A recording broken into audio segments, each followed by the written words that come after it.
Right now, hidden somewhere in the hills of Sinaloa, Mexico, one of the most dangerous men alive is a fugitive worth $10 million to whoever can find him. The DEA wants him. The U.S. Justice Department has him on their most wanted list. Interpol knows his name. And yet, Iván Archivaldo Guzman Salazar, the eldest son of the most infamous drug lord in history, is still out there. But here's the thing, while the whole world was chasing him, Ivan wasn't just running a billion-dollar fentanyl empire. He wasn't just bribing politicians and paying off entire police departments. He was doing something that when you first hear it sounds almost too outrageous to be real. He was building a zoo. Not the kind of zoo you take your kids to on a Sunday afternoon. We're talking about a private compound filled with Bengal tigers, African lions, jaguars, cheetahs, monkeys, and exotic birds. Animals that cost more than most people's houses, spread across a sprawling ranch in Novelado, Sinaloa that is man-guarded with military-grade weapons around the clock. Now I know what you're thinking. Rich guys keep exotic pets all the time. And yeah, that's true. But this wasn't a pet collection. This was something far darker. Because according to a federal indictment unsealed by the U.S. Department of Justice in April 2023, those tigers, those beautiful, expensive, well-fed tigers, were being used as a disposal method, rival traffickers, corrupt cops who refused to cooperate, cartel members who showed disloyalty. Once Ivan and his enforcers were done with them, the bodies, and in some cases the still living people, were fed to the animals. But before we get to the full story of what happened on that ranch, I need to tell you about one man whose story captures exactly what kind of operation this really was.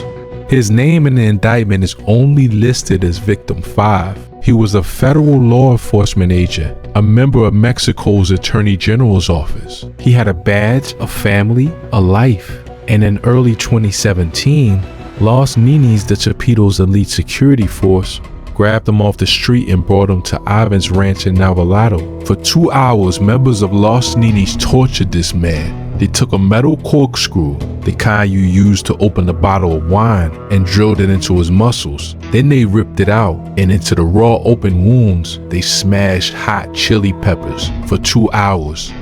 All of this happened in front of Iván Archivaldo himself. When there was nothing left to extract, when the man could barely breathe, Ivan personally ordered the execution. The body was dumped near a motel on the outskirts of Novelado, Sinaloa, and his colleague, another federal agent, suffered a different fate entirely, one that the residents of Culiacan have whispered about for years, because not everybody that entered that ranch ever came back out whole. But I assure you, the real story here goes so much deeper than what the media conveniently headlines. Because this zoo, this $10 million collection of predators, wasn't just a hobby or a flex. It was a power statement, a tool of fear, and ultimately the most disturbing symbol of what Los Chapitos built in the shadows of El Chapo's legacy. Stay with me, because we are going all the way through this. But before we get into the full picture of that ranch and what was happening behind those cages, I need you to first understand who Iván Archivaldo Guzman Salazar actually is, and how a man born into the royalty of the criminal world ends up feeding people to tigers. August 15th, 1983, Culiacan, Sinaloa, Mexico. That is where and when Iván Archivaldo Guzman Salazar was born, the firstborn son of the most powerful drug lord the world had ever seen, Joaquin El Chapo Guzman, and his first wife, Maria Alejandrina Salazar Hernandez.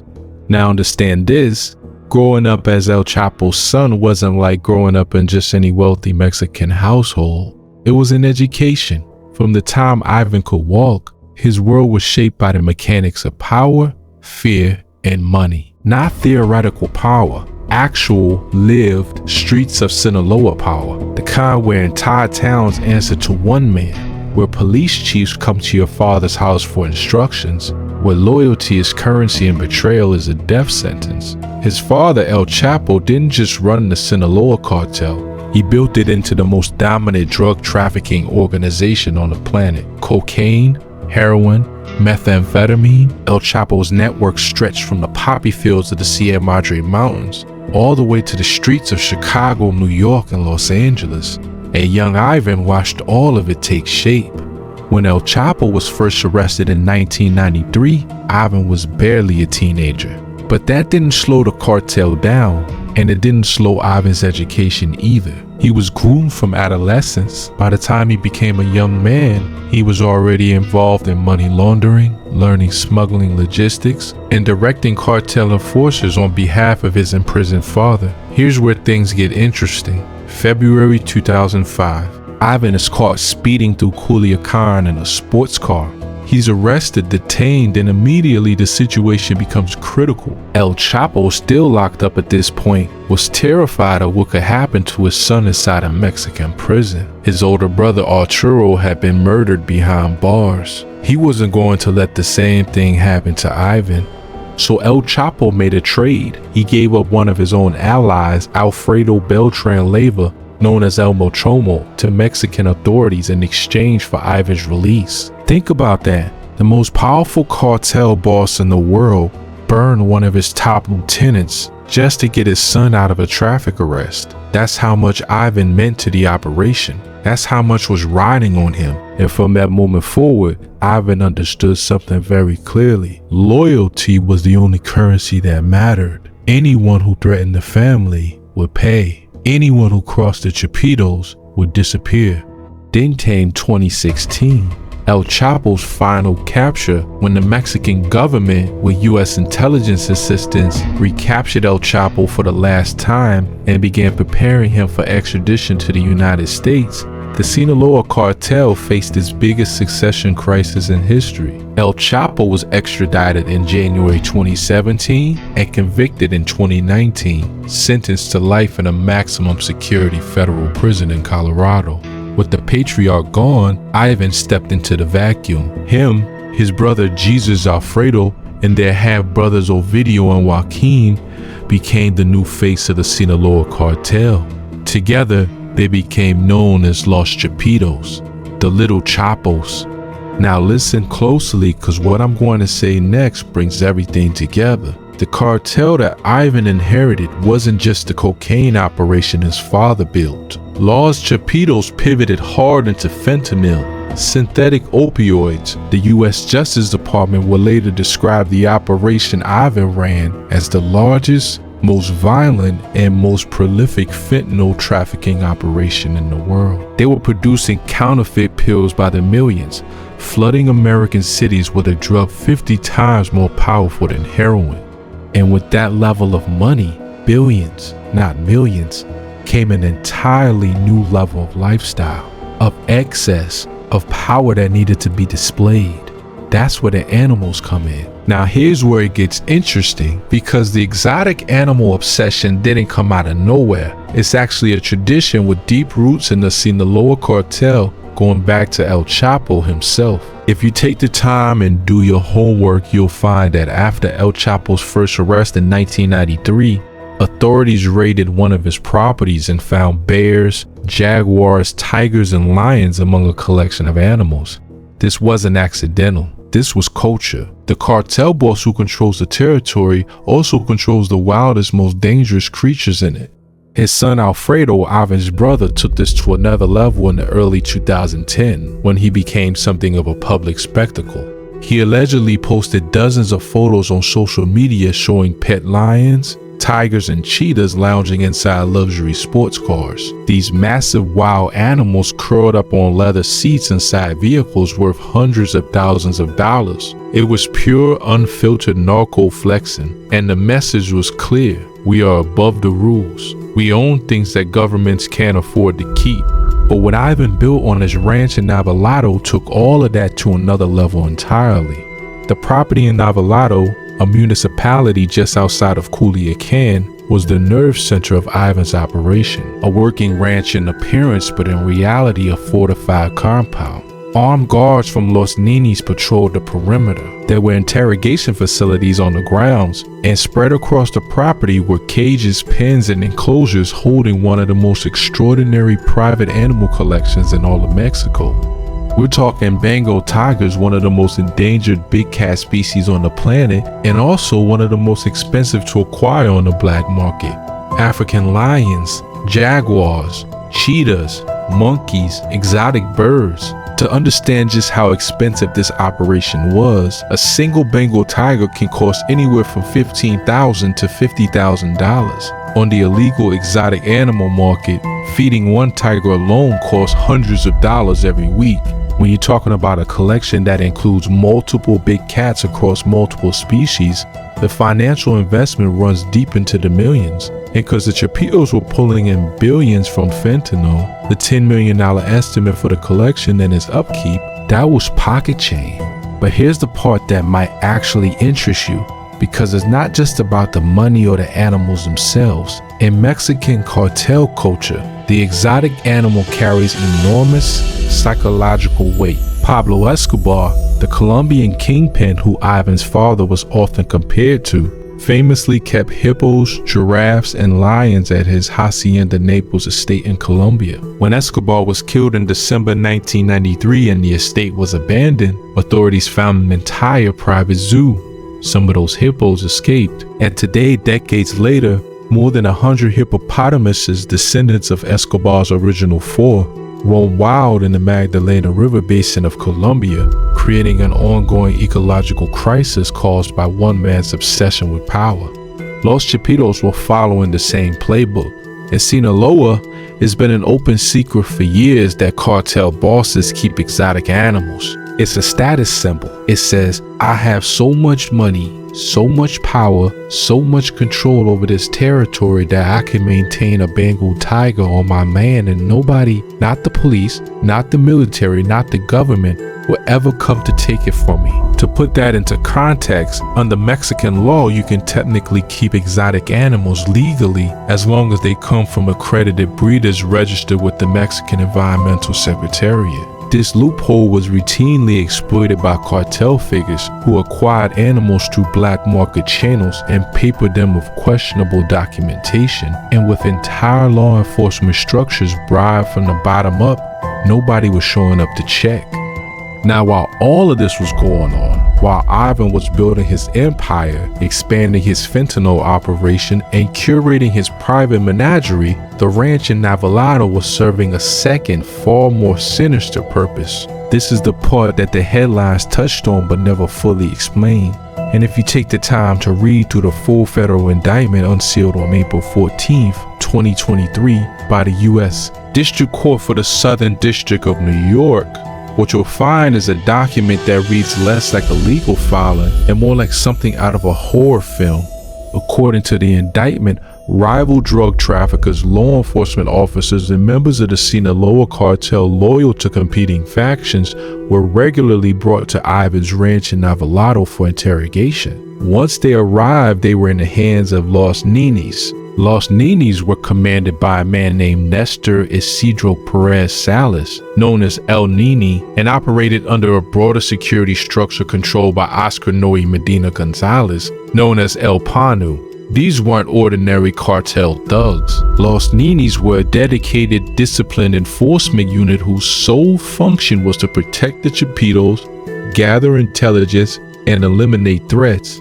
And on Ivan's ranch, they had everything they needed to do exactly that. The torture methods described in the indictment are deeply disturbing. Victims were waterboarded, electrocuted, and one method in particular stands out as almost incomprehensibly cruel. In early 2017, Los Ninis kidnapped 2 Mexican federal agents from the Attorney General's office.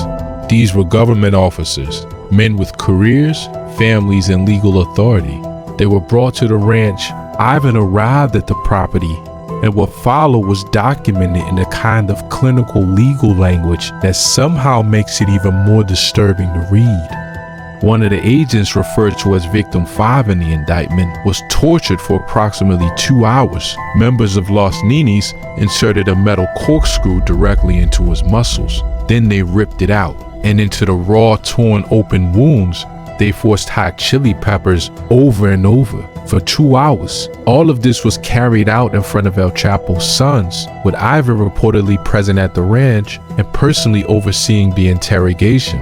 When they were done, both agents were shot and killed. Their bodies were dumped near a motel on the outskirts of Navalado, Sinaloa.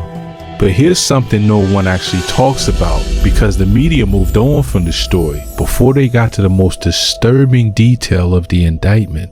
Not everyone who was killed at that ranch got a bullet. The indictment explicitly states, once information was obtained by these captives, typically through torture, these individuals were killed either by or at the direction of the Chapitos themselves, and the bodies disposed of throughout the area.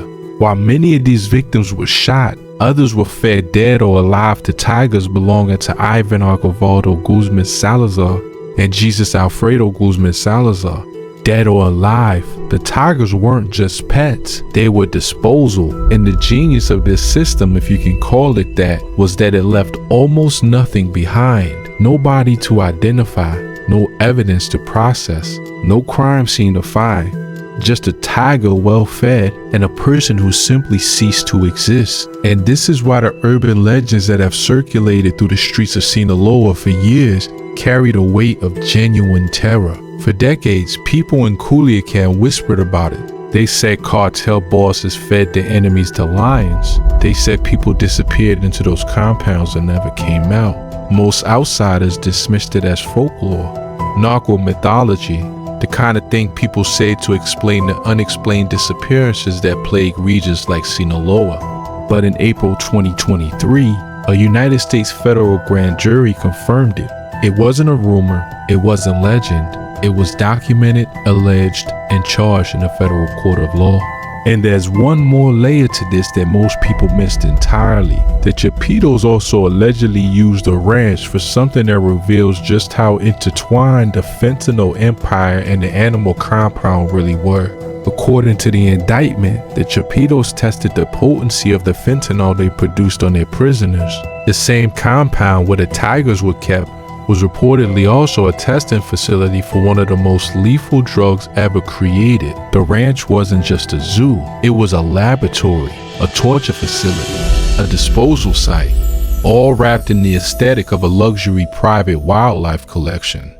Now, here's where things get dark in a completely different way, because the story of the Chapitos' exotic animal empire doesn't end at the ranch in Archivaldo. It continues right up to this year in a crisis that is still unfolding. September 2024. Something shifts inside the Sinaloa cartel. The arrest of Joaquin Guzman Lopez, one of Ivan's half-brothers, by U.S. authorities triggers a power struggle that tears the cartel in two. Los Chapitos, Ivan's faction, go to war against the other main faction loyal to Ismael El Mayo Zambada. This rival group becomes known as Los Mayitos. And the violence that erupts is something Culiacan has never seen before. Even by the standards of a city that has lived under cartel shadow for decades, this is different. The head of Old Stock Sanctuary, Ernesto Zazueta, Mexico's largest private animal sanctuary, located on the outskirts of Culiacan, said it plainly. We've never seen violence this extreme. But here's the part no one's connecting. Because the cartel war and the exotic animal story are actually the same story. Old Stock Sanctuary sits in the hills north of Culiacan, in close proximity to Jesus Maria, a small town that has become a stronghold of Los Chapitos, Ivan's territory. And as the fighting between the two factions intensified, the sanctuary found itself caught directly in the crossfire. Between September and November 2024 alone, the number of big cats rescued from cartel-linked captivity in Culiacan went from 4 for the entire previous year to 17, a fourfold increase in a matter of months. Because when the war started, cartel members began abandoning their exotic animals, fleeing hideouts, fleeing compounds, running from rivals, and leaving behind tigers and lions chained in fields, caged in rural properties, or wandering through the outskirts of towns. One Bengal tiger was found chained to an abandoned pickup truck in the middle of a plaza, left there during the shootout as its owner fled. Think about that image for a second. A Bengal tiger, one of the most magnificent animals on earth, chained to a rusting truck in the middle of a Mexican plaza while gunfire echoed around it. That is what the Chapitos' exotic animal obsession looks like when the empire starts to crack. And while all this was happening, Old Stock Sanctuary was receiving death threats. Armed men showed up, Staff were told to pay protection money or they would burn the sanctuary down and kill every animal inside. The sanctuary's 700 animals, a mix of former narco pets, rescued circus animals, and wildlife, were going days without food when cartel fighting blocked supply routes. Multiple animals began losing fur from stress. At least 2 died. May 20th, 2025, in a desperate months in the planning operation, Sanctuary Director Ernesto Zazueta made the call. They were leaving Culiacan, all 700 animals. Veterinarians scrambled over heavy metal transport crates, loading them onto a fleet of semi-trucks, tigers, lions, jaguars, monkeys, elephants, all of them, former narco pets and rescue wildlife alike, evacuated south to Mazatlan to a new 50-hectare facility called Biopark El Encanto. Zazueta called the move an act of resistance, love, and dignity. But even as the trucks rolled out of Culiacan, the situation remained fragile because the fighting between Los Chapitos and Los Mojitos hadn't ended. It had spread. Clashes that once centered on Culiacan were now erupting in municipalities across Sinaloa. Armed trucks with masked men were circulating in broad daylight through towns that hadn't seen cartel violence in years. The animals that survived Iván Archivaldo's world, the ones that weren't used as disposal, the ones that didn't die in abandoned cages, were now refugees from a cartel war.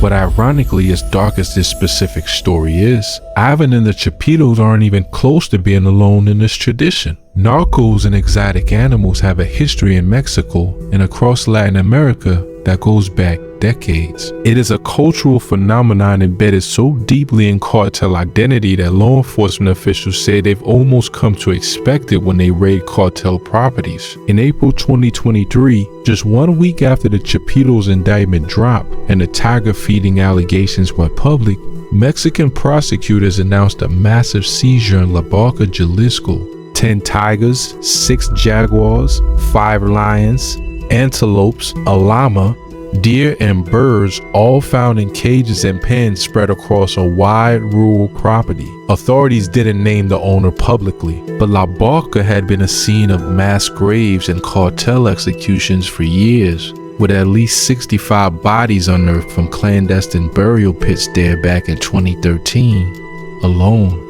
In November 2024, Mexican environmental authorities carried out another massive raid at a private residence in the state of Mexico, about 20 kilometers from Toluca, and found 36 exotic animals across a 2-hectare property. The inventory was staggering: 17 African lions, including 8 cubs, 6 Bengal tigers, 4 raccoons, 2 baboons, 2 jaguars, 2 pine martens, a coyote, a gray wolf, and an American bison. Authorities also found 8 taxidermy specimens preserved and displayed inside the home.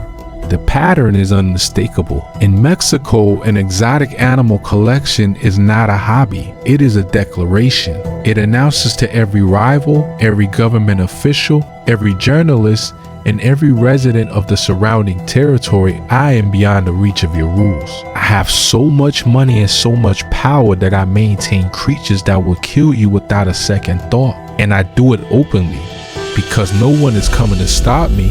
Now the only question left to answer is, where does all of this stand today? April 14th, 2023. A grand jury in the United States District Court for the Southern District of New York unseals what becomes one of the most significant cartel indictments in modern American legal history. Iván Archivaldo Guzman Salazar, Jesus Alfredo Guzman Salazar, Ovidio Guzman Lopez, Joaquin Guzman Lopez, 28 members of the Sinaloa cartel in total, all charged with narcotics trafficking, arms offenses, and an assortment of crimes that taken together represent the full scope of an empire. The indictment against Iván specifically alleges that he controlled the smuggling of cocaine, heroin, methamphetamine, and fentanyl into the United States. It alleges his direct involvement in acts of violence, including the 2017 murder of 2 federal law enforcement officers. It details the torture methods. It names the ranch. and it specifically, explicitly, in plain legal English, alleges that some of his victims were fed, dead, or alive to tigers. The DEA placed a $10 million bounty on Ivan's head. $10 million. The same number as the estimated value of his animal collection. The U.S. Department of the Treasury sanctioned him. ICE has been actively pursuing him. Every major American intelligence and law enforcement agency wants this man in custody. Of the 4 Chapitos originally indicted, 2 are now in American hands. Ovidio Guzman Lopez was arrested in Culiacan in January 2023, a military operation so dangerous that the firefights killed 10 Mexican soldiers and 19 suspected cartel members. He has since entered a guilty plea and is awaiting sentencing. Joaquin Guzman Lopez was taken into U.S. custody in 2024. Both faced decades in American federal prison, but Iván Archivaldo and Jesus Alfredo remain fugitives. As of today, neither has been captured. Ivan is believed to be moving constantly through the mountains and towns of Sinaloa, surrounded by armed guards, relying on a network of local loyalists and corrupted officials that his father spent decades building. And the cartel war raging in Sinaloa has, if anything, made finding him harder. Because when a territory is this violent, when there are armed checkpoints and daily gunfights, even the most determined law enforcement pursuit becomes exponentially more dangerous. Intelligence reporting has described Ivan as terrified by the scale of the current military and law enforcement offensive against his faction. The violence he helped ignite by declaring war on the Mellitos faction has spiraled in ways that have drawn unprecedented attention to Sinaloa, making it harder to operate in the shadows. But even if any of that is true, it hasn't stopped him yet. You see, what I want you to take away from this, beyond the horror of the ranch, beyond the indictment, beyond the bounty, is something more fundamental about what this zoo represents. Iván Archivaldo built a collection of the most dangerous predators on earth. He surrounded himself with creatures that kill without mercy, that exist at the top of every food chain, that need to be maintained with resources most humans will never possess. And he used those creatures as both a symbol and a tool. As a symbol, the zoo told every person in Sinaloa, every rival cartel boss, every politician who might consider flipping on him, every local official who thought about refusing a bribe, that the Chapitos operated in a world without limits, that they had the resources and the audacity to maintain Bengal tigers on their property openly because they had already bought the silence of every authority that might have stopped them. As a tool, the tigers and lions were something even darker. They were enforcers, disposal units, a method of control so extreme that it left virtually no evidence behind, because an apex predator doesn't leave much. But ironically, it's the animals, not the billions and drug money, not the political connections, not the fentanyl empire, that have become the clearest window into exactly what the Chapitos are. Because the moment that indictment was unsealed and those words appeared in black and white, fed, dead, or alive to tigers, something shifted. The world stopped seeing the Chapitos as glorified narcos, as the cool heirs to El Chapo's empire, and started seeing them for what a federal grand jury alleged them to be. Men who kept wild animals for the purpose of destroying evidence and terrorizing everyone around them. The tiger doesn't choose to be part of this. The lion doesn't know who Iván Archivaldo is. The jaguar doesn't care about the Sinaloa cartel. They are magnificent animals, endangered, powerful, ancient. They deserve better than to be caged on a narco compound in the mountains of Sinaloa, fed the consequences of a man's violence. And now in sanctuaries across Mexico, some of those animals are trying to heal. Some are eating regularly for the first time in months.